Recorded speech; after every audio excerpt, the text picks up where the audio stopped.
Former Orlando Pirates and Mamelodi Sundowns star Thembinkosi Lorch reminded Africa of his class on Friday night, producing a cheeky Panenka as Wydad Casablanca thrashed Asante Kotoko 5-1 to storm into the CAF Champions League group stage with a 6-1 aggregate victory.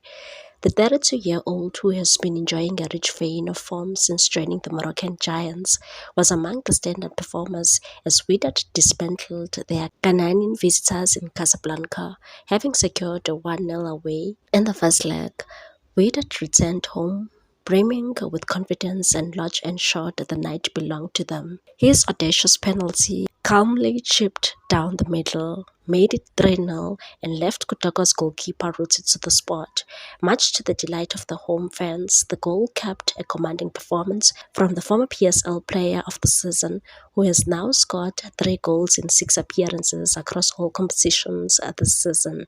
Lorch's resurgence in North Africa could once again put him on the radar of Bafana Bafana coach Hugo Broos, who has previously overlooked the skillful attacker despite flashes of brilliance for both the club and the country.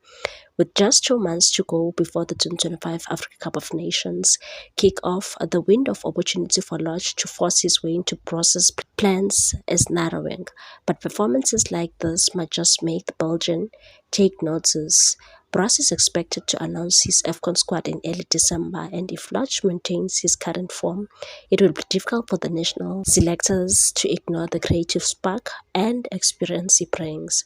For now, Lorch's focus remains on lighting up the Champions League group stage with Wydad and perhaps reminding the continent why at his best he remains one of South Africa's most naturally gifted footballers.